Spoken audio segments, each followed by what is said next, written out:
illegal gambling is as perennial as the grass. Talagang ang ating ang ating solution dyan is non-stop. We give no quarters. Wala tayong sinasanto dyan sa trabaho ng illegal gambling.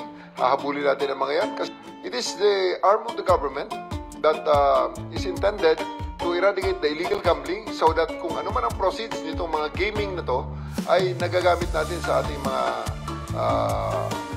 outreach programs at sa iba pang mga pinagkakagastusan ng ating gobyerno na nakakatulong at nakaka-impact sa buhay ng ating mga kababayan.